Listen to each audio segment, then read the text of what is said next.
Right, so the quadruped rockbacks, the neurodynamic, is essentially a nice thing to do first thing in the morning, just to get some movement through the spine.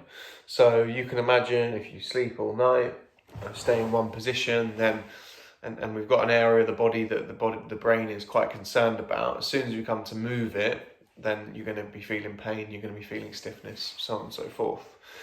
So the rock backs are a nice way to ease you in, but they're also the neurodynamic part of it. Neurodynamics are essentially things where we are trying to put physical tension through the nervous system. So there is a real physicality to the nervous system that I don't think people really appreciate. I think people have got like the internet and the matrix in their head when they think of a nervous system, but nerves are very physical things. When you knock your elbow through here, that's your ulnar nerve. When you're talking about your funny bone, and you can literally flick your thumb over that. So there is a physicality to the nervous system, and it is what we call mechanosensitive, aka it's sensitive to movement. And if we take a fairly easy thing like a rock back and we just simply change the position of the head, and we're very intentional with how we change the position of the head, then we can get some good movement through there. And essentially that is because when we move the head, we can increase and decrease the tension on the spinal cord directly, and that will change everything down the pathway. Okay, so the rock back movement is really simple.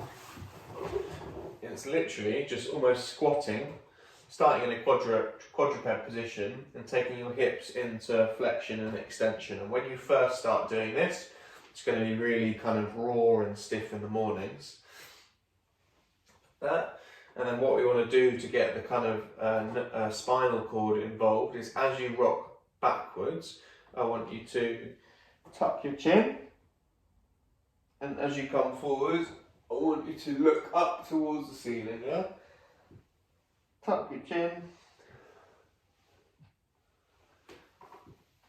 Okay, and once you've done kind of 5 or 6 in that position, I want you to do the opposite. So as you sit back, you look up, and as you rock forward, tuck your chin.